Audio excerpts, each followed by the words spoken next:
All right, I love to have fun with my titles. God, Guns, and Guts. This actually is not original with me.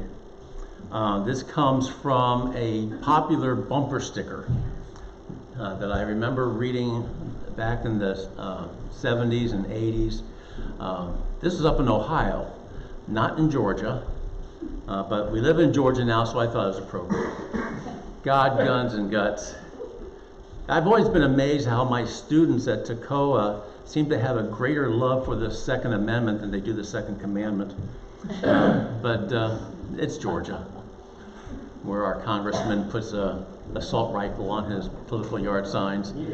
So, God, Guns, and Guts. The rest of the saying said, God, Guns, and Guts made America great. And I thought, wow. I mean, even as a conservative Republican living up in Ohio, even I was taken aback by that. God, Guns, and Guts made America great. And so, I mean, that's a sentiment that's out there. And then my subtitle, of course, and Turning Cheeks. That's Jesus' response to God, Guns, and Guts made America great. And so with that, what we want to do is go into the Sermon on the Mount. We're still in chapter 5. I've got everything up on the slides, but you might want to have your Bibles there, because there may be some places where your translation is different from mine. And we may go into other passages that aren't there, so keep your Bibles handy. So let me go to our passage for today. And we're in Matthew chapter 5, 38 to 42. And here Jesus says, "You have heard that it was said, an eye for an eye, a tooth for a tooth. But I tell you, don't resist him who is evil. But whoever strikes you on your right cheek, turn to him the other also. If anyone sues you to take away your coat, let him have your cloak also. Whoever compels you to go 1 mile, go with him 2. Give to him who asks you, and don't turn away him who desires to borrow from you." Wow. This goes against the grain. This goes completely against the grain. I think I shared once how when I was young, living at home, and my brother was young. We were both teenagers at the time, and he and my mother were talking about something. I can't remember what they were talking about, and he just blurted out, and whoever that was who told us to turn the other cheek, he was a real idiot. And then my mother gave him the look, and he says, "What? Who said that? Did Jesus say that?" And my mother just nodded. And so, but my brother, he expressed, I mean, he said what I was thinking. I just didn't say it. I mean, he expressed what we often think. Really? You want me to turn the other cheek? Somebody's going to punch me and you just want me to stand there and take it and turn the other cheek? No way. No way. And that's what Jesus says here. A couple of things I want to point out. Throughout Matthew, every now and then, Jesus is quoted as saying something about evil. And up there we've got the word in red, evil. And Scott, you can correct me if I'm wrong since you've got it there in front of you. My understanding is that in the Greek, it is the evil. The evil. And Greek scholars are constantly wrestling, is Jesus talking here about evil itself, or is he talking about an evil person? Okay, and you'll see this various places. In fact, it was in our passage from last week. I just didn't want to go down that rabbit trail. And so we've got this phrase, the evil, and that's not uncommon in Greek, where you'll see, first of all, Greek always has an article in front of nouns, almost always. Not always, but almost always. The this, the that, the evil. And at least what John Stott advocates, and in fact I think it's in a note in the Net Bible, that when it uses that article, the evil, the implication is that do not resist the evil person. Of course we're supposed to resist the concept of evil. We are supposed to resist evil as a thing in itself. But the message here is not to resist the person who is evil. That word him, that's not in the Greek. That's supplied by translators to make it make sense as we're reading it. I mean, if you took the Greek Bible and you translated every word literally, word for word into English, you would not be able to read it. I mean, even Young's literal translation is not literal. Okay, it's about as literal as you can get, but you cannot translate Greek literally word for word into English and have it make any sense whatsoever. So there's always some interpretation along with the translation. So here Jesus tells us, don't resist him who is evil. Don't resist the evil person. Okay? But whoever strikes you on the right cheek, turn to him the other. Why is he telling us this? This makes no sense. Yeah, Buck. Well, unless you look at it through Jesus' eyes. I mean, he certainly didn't defend himself when he could have. He never punched anyone. People said terrible things to him, and he didn't respond. I mean, I think he's talking about these are hard to resist in our flesh. Yes. That's the problem, is that when we hear it through our flesh, then ain't no way. Yeah. Yeah, Ron. A lot of times going over this passage or teaching it, the easiest of the three things there it would be verse 42. The easiest to explain, and you get to that. But I'm just saying that's. Yeah, just give to him who asks you. Yeah, Mary Kay. Oh, I'm sorry. I'm sorry, were you done? No. And the next one down where it talks about going to, if somebody asks you to go one. Yes, To yes. go to, that's I would say the next, the easiest thing to understand. And then come back to this one. Okay. Yes. Okay, so I kind of have my own opinion in some of this, and of course that's what we're all sharing here. But this is talking personal, so Yes. this is somebody against me. But like when he did it, in the temple when he flogged the sellers, that was righteous anger. And I think if we see somebody harming a child, there's nothing wrong with us going up and punching that person or doing something to stop them. That's a righteous anger. And that's not against us. So I think what he's saying is for us personally. Yes. Yeah, one of the things that this passage brings up, and we'll see it more when we get back to Leviticus where he's actually quoting, there's a big distinction in the scriptures between when God is talking to Israel as a nation and talking to the governing leaders of Israel as a nation, and when Jesus is talking to you and me individually. And this is Jesus talking to us as individuals. Yeah, Lori. Yeah, I was just going to read what my study Bible had said here, is with the word resist, it says it probably means it's in a court of law, and it says that strike means that the Greek verb used here means slap you with the back of the hand. It was more an insult than an act of violence. The point is that it's better to be insulted even twice than to take the matter to court, because ancient Near Eastern society had become very litigious. Interesting. Yeah. Ron pointed out the compelling to go 1 mile and 2 miles.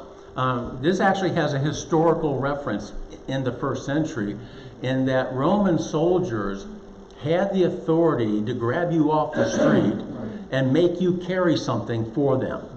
Okay, and so when Jesus is saying this, basically saying, look, that Roman soldier may tell you to carry something a mile. Go with him 2 miles. You know, that would really tick off the Roman soldier if all he wants is 1 mile. I mean, if you take it a mile further down the road, then somebody's got to bring it back. But anyway, let's go back to Leviticus, because Jesus here is quoting from Leviticus. It's also in Exodus as well. He who strikes any man mortally shall surely be put to death. He who strikes an animal mortally shall make a good, life for life. If anyone injures his neighbor, as he has done, so shall it be done to him. Fracture for fracture, eye for eye, tooth for tooth. As he has injured someone, so shall it be done to him. Okay, so this is setting forth the penalties for assault, battery, causing harm to somebody. This is setting forth the penalties. Now this sets forth both a minimum and a maximum. Okay, if somebody fractures your arm, that doesn't mean you go and take his eye. Or if he grabs your tooth, you don't take his life. Okay, so this puts a maximum. The idea of justice here is eye for eye, tooth for tooth. Whatever harm you suffer, that's the harm that the perpetrator suffers. But we have to read Leviticus within the context of what's going on here. This is not Moses talking to individuals. I don't believe that Moses is here saying, Rick, if somebody takes your tooth, you go up to him and take his tooth. Okay, these are not commands to individuals. This is a command to the nation of Israel. And let's put this in context. Back in Genesis, Jacob has 12 sons. And 11 of them decide to gang up on Joseph, the favorite. And they throw him into a pit. They realize, oh my gosh, he's going to die. We got to do something about this. They go back to get him out of the pit. And then they sell him into slavery to an Egyptian. Joseph goes off to Egypt. And he grows to be a great man and a great leader in Egypt. Meanwhile, back at the ranch, Israel's suffering through a famine. And they ain't got no food. And so now, through the whole story of Genesis, the brothers go to Egypt. They find Joseph, back and forth, back and forth. The long and short of it is that Jacob and his family, they end up going to Egypt, where they live for the next 400 some odd years. Before leaving, God tells Jacob, do not be afraid to go into Egypt, for while you are there, I will make you into a great nation. This is the reiteration of the covenant that God first gave to Abraham and then to Isaac and now to Jacob. I will make you into a great nation. At this point in time, Israel is not a nation. Israel is a family. And that's all it is. 70 people go to Egypt. This wasn't the nation of Israel going into Egypt. This was the family of Jacob. Jacob, his 12 sons, the Bible says 6 of them were married by that time. They had some grandchildren. All in told, it says in Genesis 46, 70 people go into Egypt, the family of Jacob. Fast forward 400 years later, in the time of the Exodus, 600,000 are coming out of Egypt. God has kept his promise.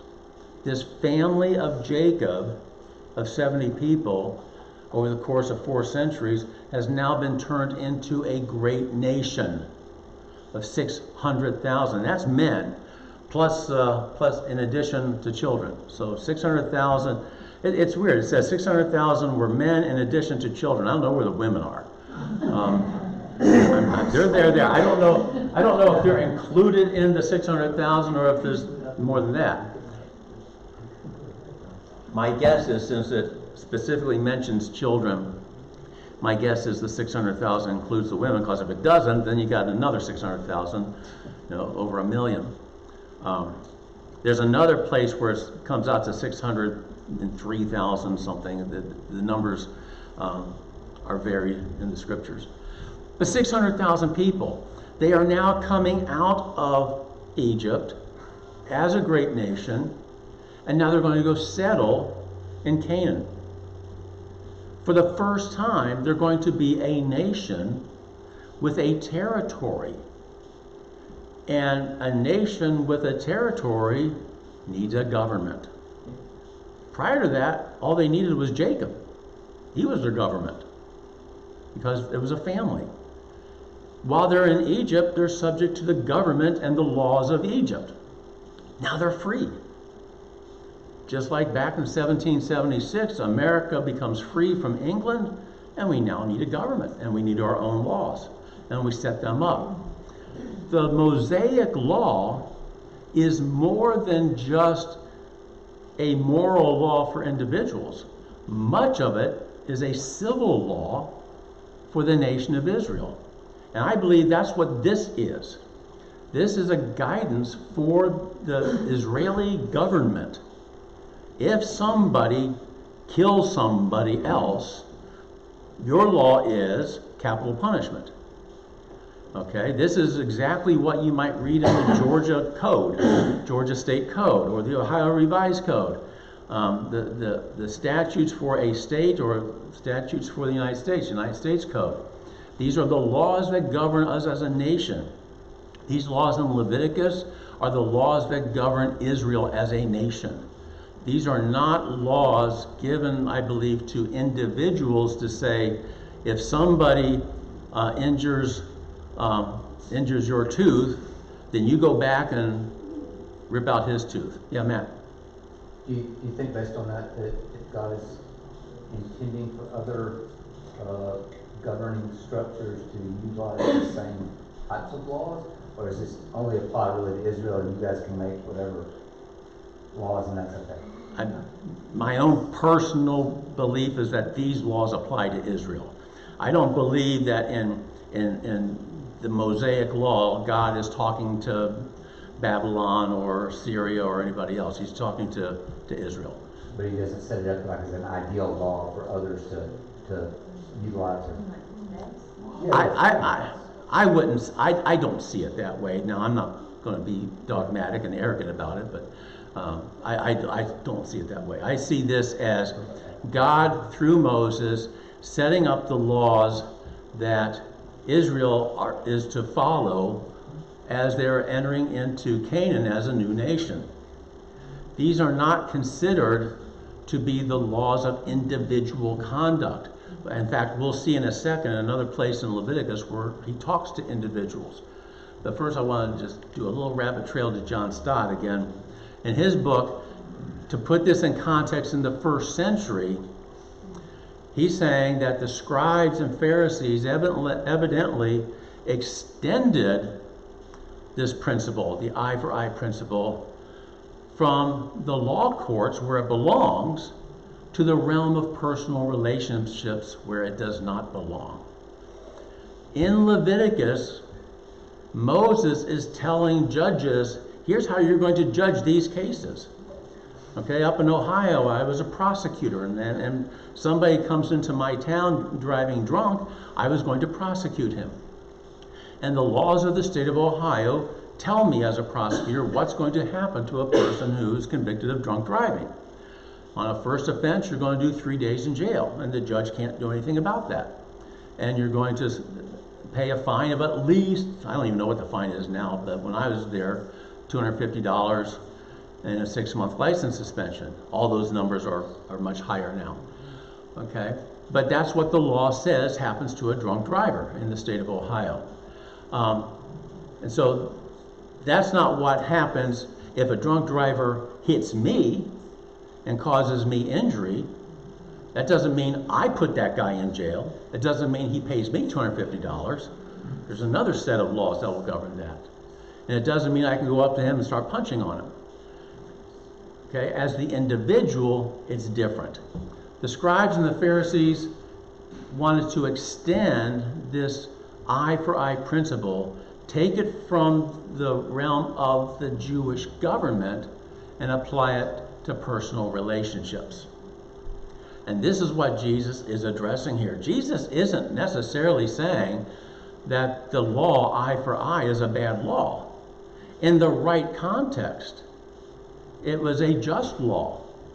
It provided guidance to the judges of Israel back in the Old Testament on how to administer justice within the community of 600,000 people and growing.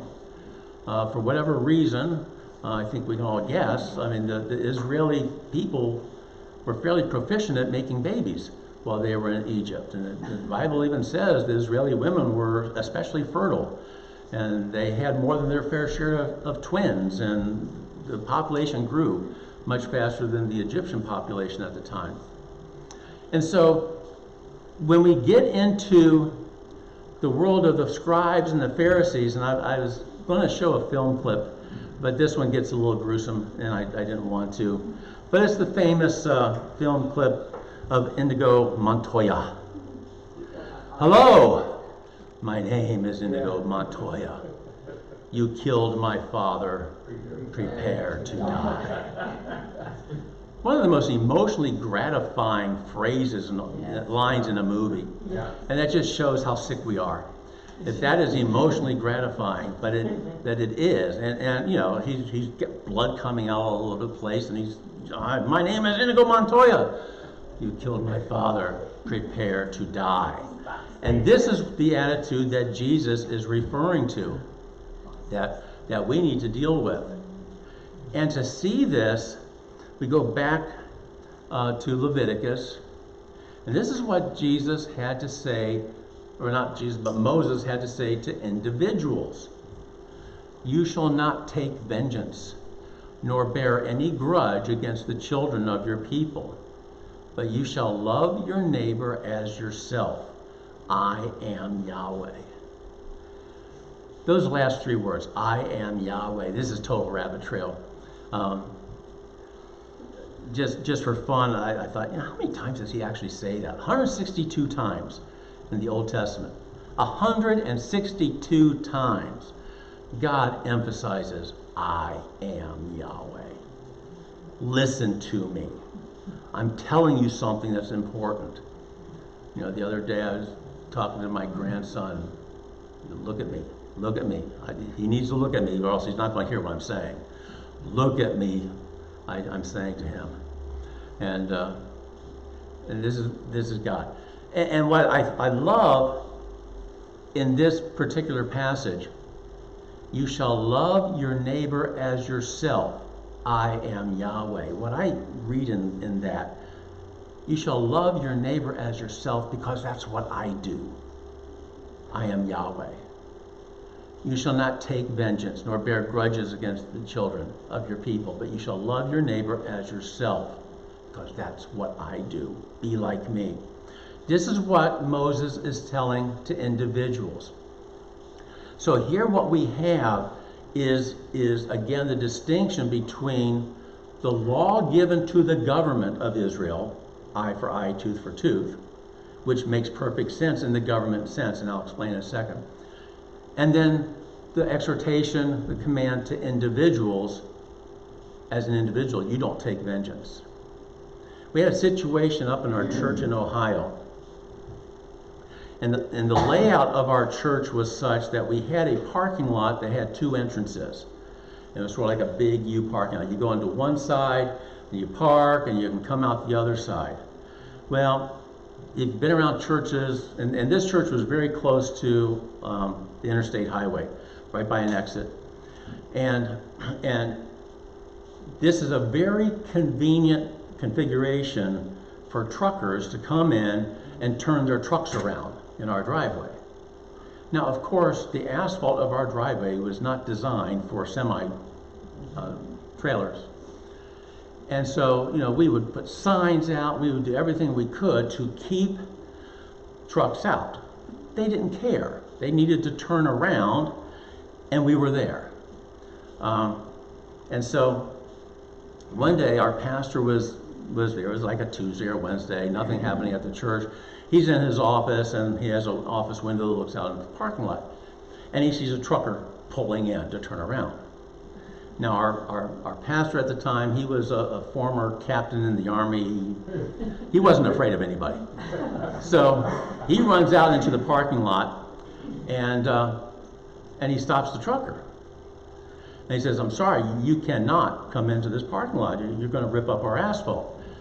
And the trucker didn't take too kindly to that, and so he jumps down out of his cab with a lug wrench. And he takes a swing at the pastor, and I believe it landed. And somehow the police were called. I'm not sure if the pastor called the police or whatever. But the police are called. They charged the trucker with assault.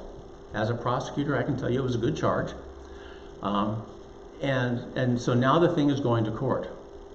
Well, as you can imagine, you're a truck driver. You've now been charged with assault because you just trespassed on a church lot, and now you're assaulting a pastor. You can imagine that his boss doesn't take too kindly to this. And so now he's in danger of losing his job, et cetera, et cetera. So he's calling the pastor, "Could you make this all go away? I am so sorry. Please forgive me," blah, blah, blah. And when I say blah, blah, blah, that's the hard-nosed prosecutor in me talking. And so he's saying, you know, "I'm going to lose my job," all this stuff. I think even his foreman or manager at the trucking company called the pastor. Now, this didn't happen in our city, but the pastor knew I was a prosecutor. I was a prosecutor at the time. And so he calls me up, and he says, you know, and he's wrestling with Matthew 5. He's struggling, and he's saying, you know, "I'm feeling like I should drop the charge." And I said, "Pastor, let me put your mind at ease." He says, "How can you do that?" And I said, "Dropping the charge isn't your decision to make. This isn't your case. This isn't Pastor Jones versus the trucker. This is the state of Ohio versus the trucker. Only the state of Ohio can drop the charge. This is not your case to drop.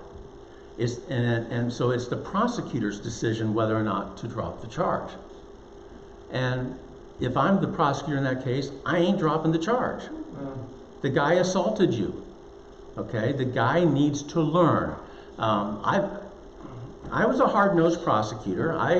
I did not plea bargain cases, and my attitude was a person who committed a crime needed the discipline, the correction that comes from the punishment that the law provides.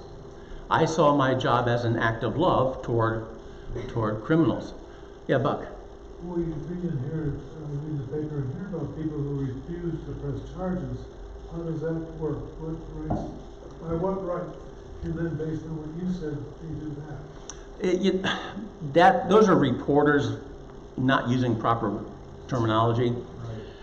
When people refuse to press charges, there are a lot of different ways that charges can be brought. One of the ways is the victim, as like the pastor in our case, he can actually sign the criminal complaint as the complaining witness. He can do that. The prosecutor can also do it. The police can make an arrest with or without the cooperation of the victim. The reality is, if you don't have a willing victim, then you're going to have a hard time proving your case in court, because your victim is actually your witness. Your victim is the state's witness, and if they're not willing to come to court, you're not going to win your case because you don't have any testimony. So that's how that works.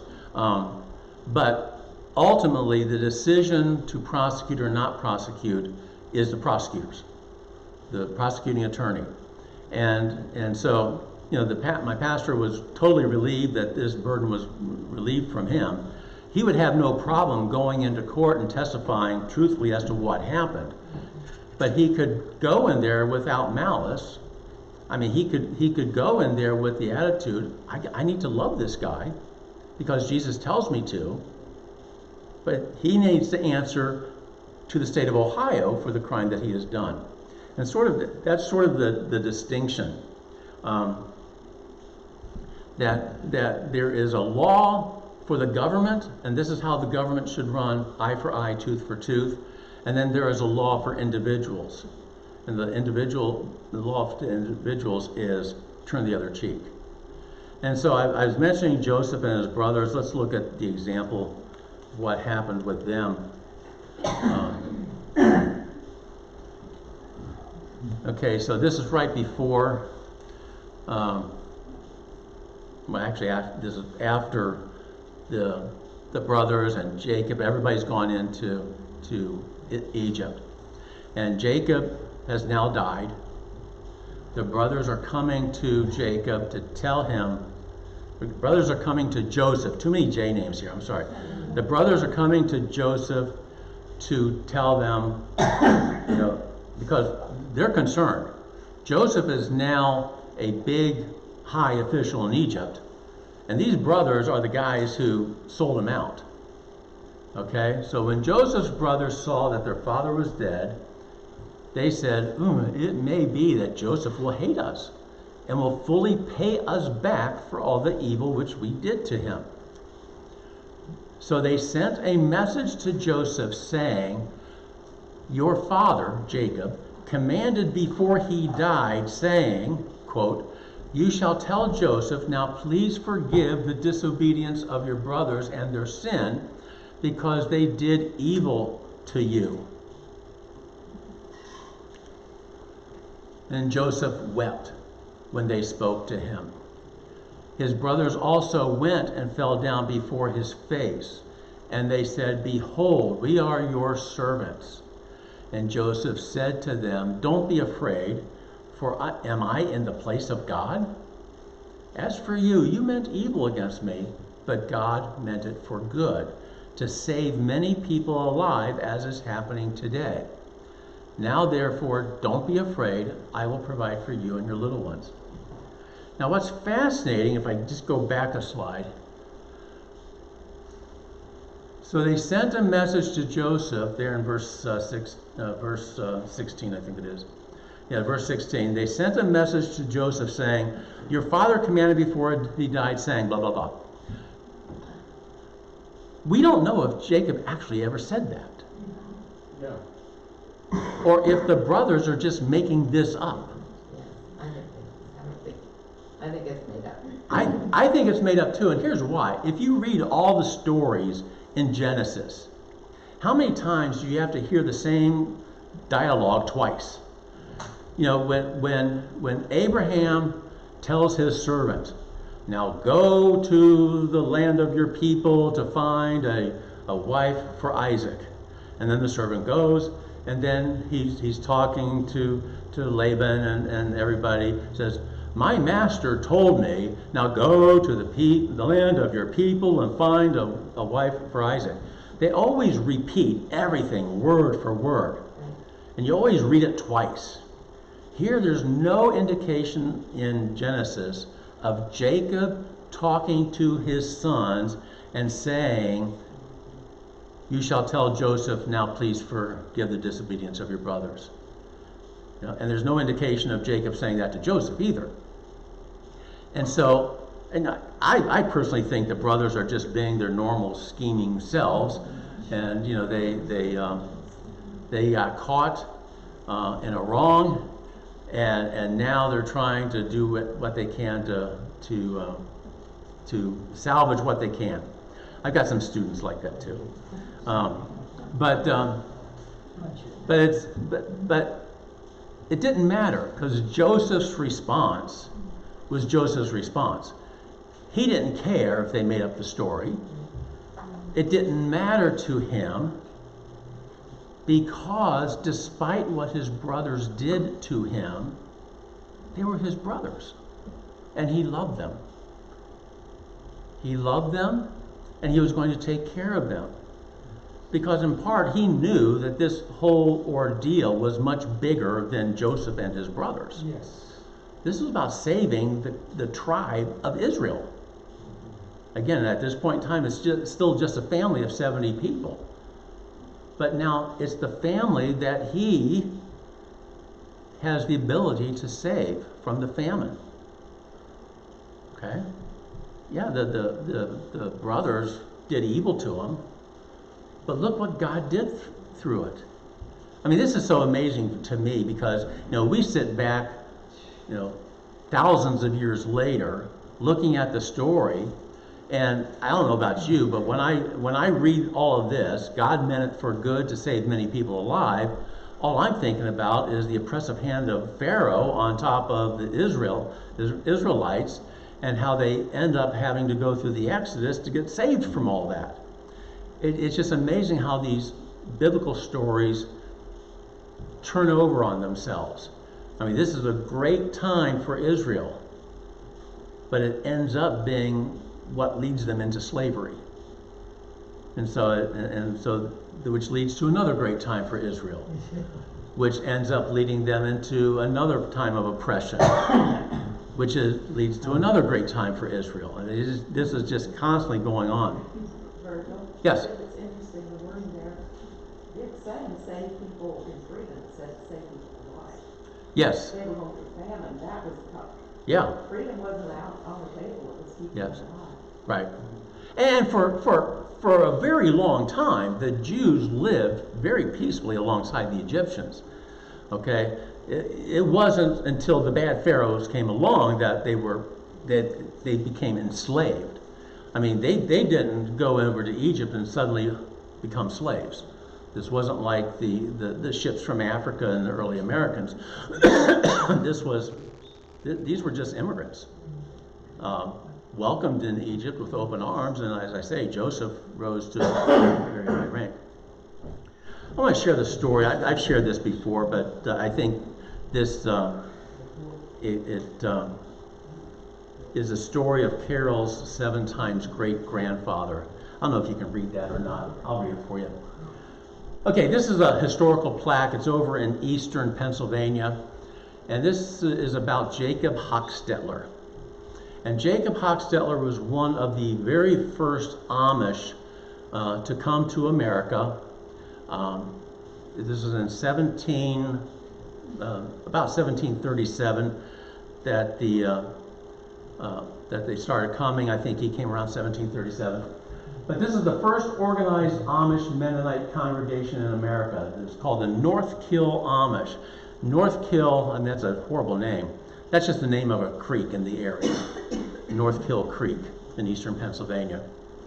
Established by 1740, it was disbanded following an Indian attack on September 29th, 1757, in which a provincial soldier and 3 members of the Jacob Hochstetler family were killed near this point.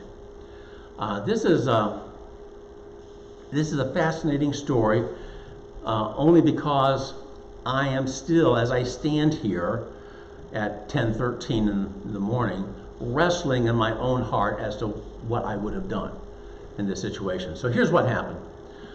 Jacob and his family came over to America at the invitation of William Penn. They settled in eastern Pennsylvania. They were Amish from Switzerland, and the Amish are Anabaptists. They are very pacifist. They will not fight in a war. You can't draft them because they're not going to do anything. They're not going to fight. They're not going to take up arms. They take the words of Jesus in Matthew 5 very seriously and very literally, to their own pain. And so when they came over in 1740, I don't know how many kids they actually had, but they had more kids as they lived, as they continued to live here. Family grew. They had about 6 or 7 children total. 2 of them were, by the time of 1757, were married, living off in other farms. They were living in a cabin. The cabin had a cellar and a main floor. And at one point in time, many years before this incident, some local natives came, and they were tired, they were hungry, At this point in time, they're sort of living peacefully, the natives and the settlers. They're living peacefully with each other. But the story goes that some of the natives came to the Hochstetler farm, tired, hungry, and they asked Mrs. Hochstetler for some food. And she said no and turned them away. That wasn't a good thing to do. And as they were leaving, apparently they drew a fairly crude, maybe obscene picture of Mrs. Hochstetler on the side of the cabin. And that cabin was marked. Later on, you get the French and Indian War going on. What's happening is you've got the English in Pennsylvania, you've got the French doing their thing up in Canada, and you've got the Native Americans doing their thing, and they all want the same land. The French and the natives become allies, start fighting against the English. And the French stir up the natives to do raids for them against the English.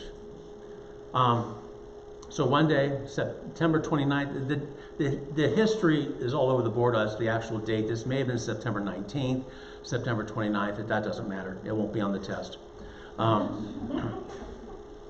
1757, that's right, the month is right. And so the natives come to the cabin.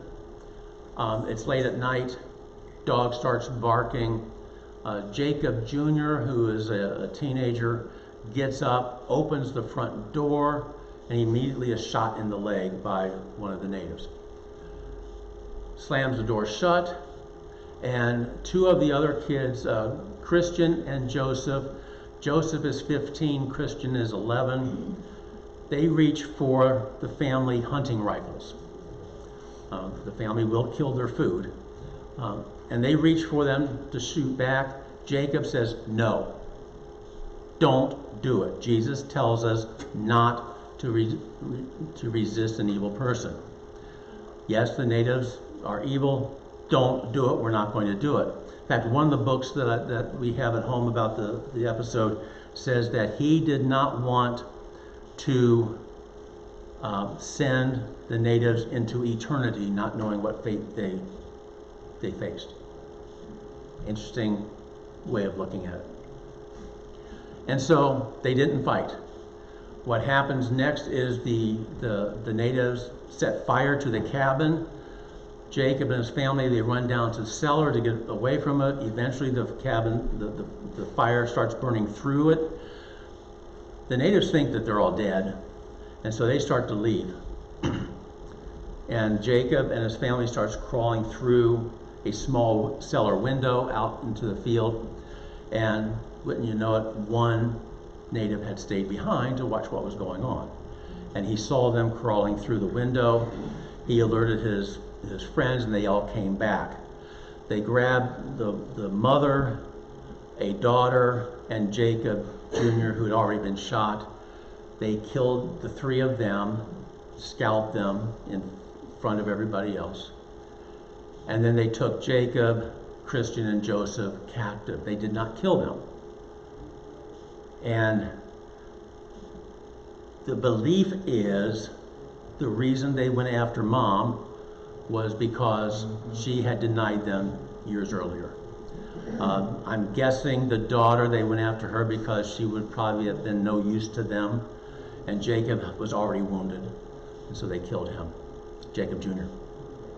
They then took the three guys on a journey.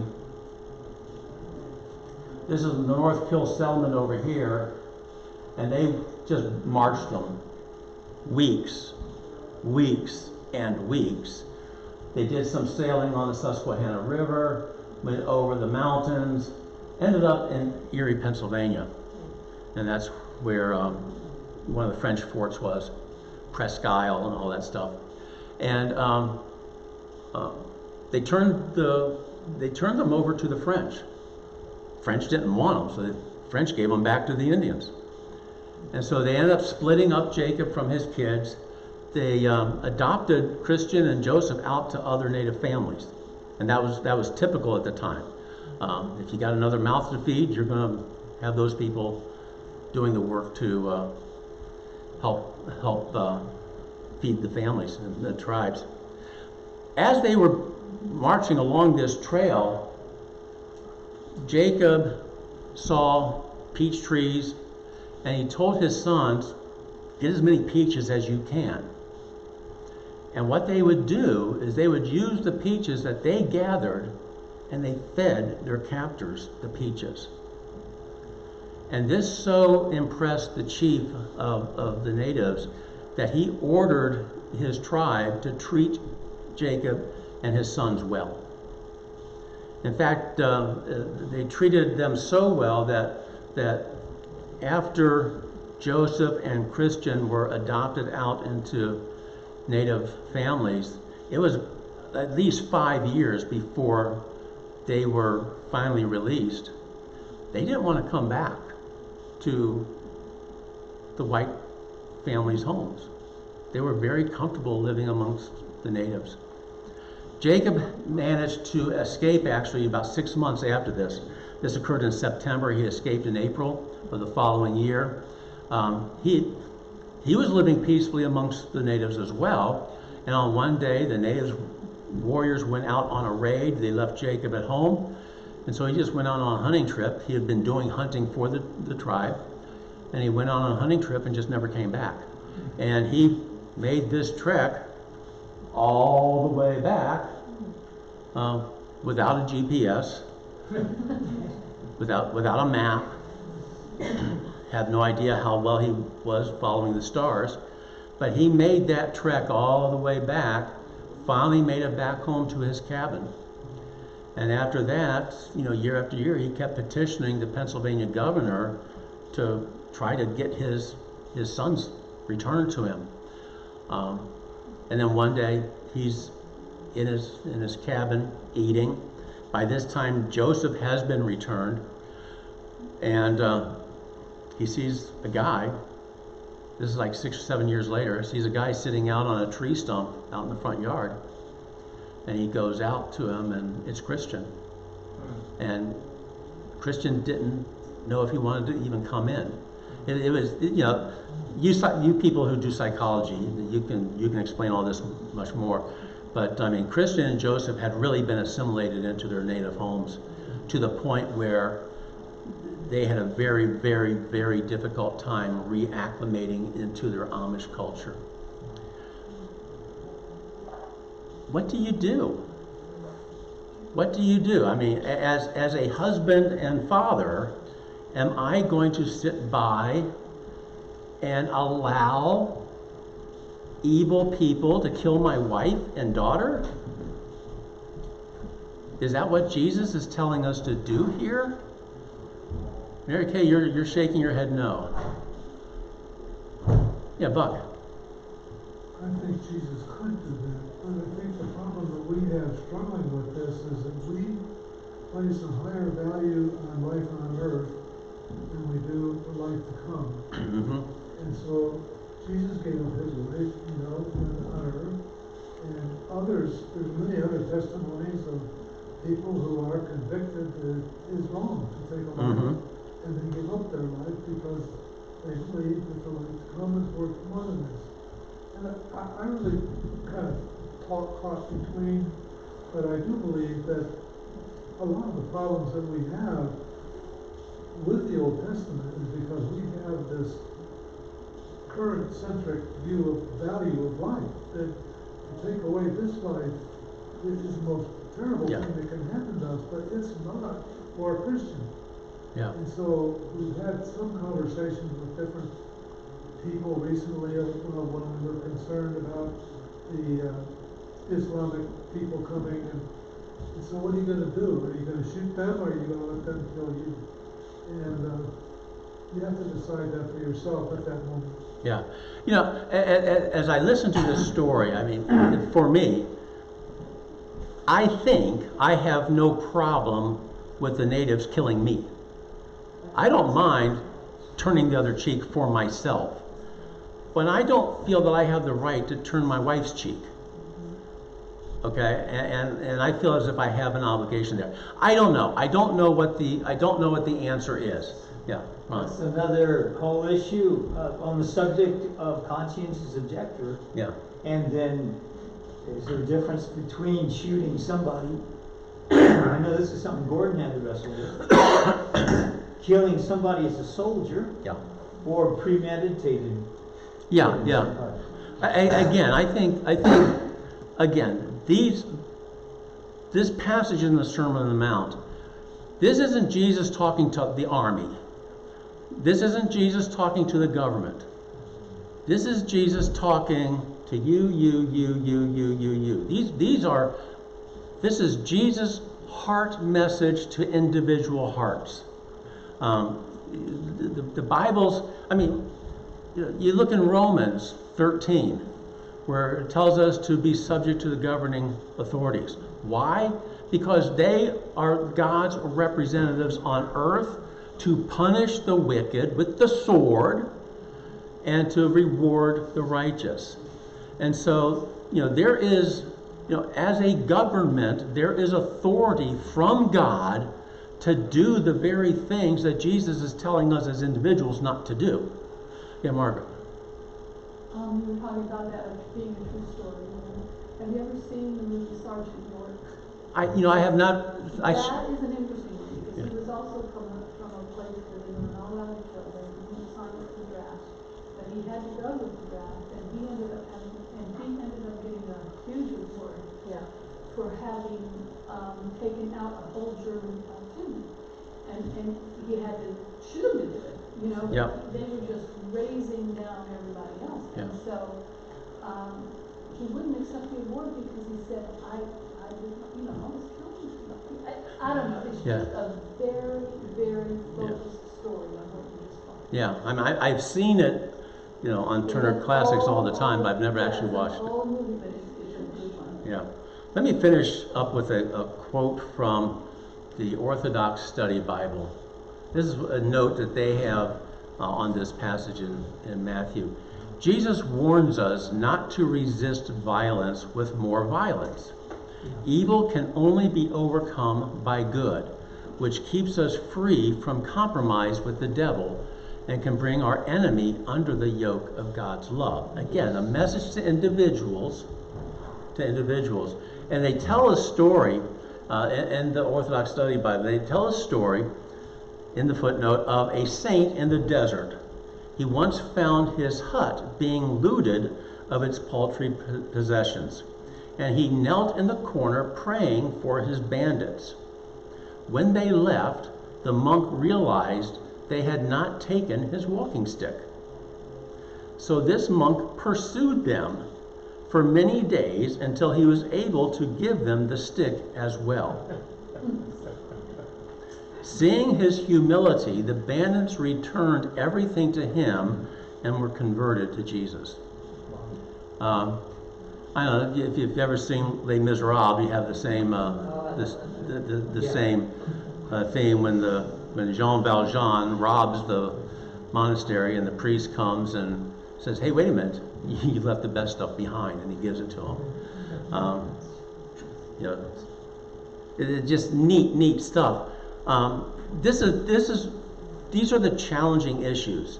I'm old enough now that I can look back on my life, and I thank God I have not been faced with this kind of a dilemma. In little ways, I have. I mean, working for a government lawyer, working as a government lawyer for a political person elected. There were plenty of political people in Ohio who hated me because I was just simply on the wrong side, and very often they would treat me badly, and I had many opportunities to Watch out for I had plenty of opportunities to practice what Jesus is saying here. Sometimes I did, sometimes I didn't. But never to the point of life and death. But this is a hard saying. Next week, we're going to come back and we'll finish it where he says in the very next verse, love your enemies, pray for those who despitefully use you, etc., etc. And it's the same concept, but he goes into a little bit deeper. So let me close this in prayer. Father, we do thank you for your word. We thank you for the message of Jesus and the example that he gave us. When the soldiers came to arrest him, he didn't fight back. He even told his disciples to put their swords away. He had a bigger calling. He had a bigger purpose. Father, I just pray that you will give us the love, the mercy to love the people who hate us, to do good to them, and to be able to set aside our own personal agenda for the greater calling that you've called us to. These are hard words. It's so easy to talk about them in the safety of a church sanctuary. I pray that you will give us the strength to live them out in the world.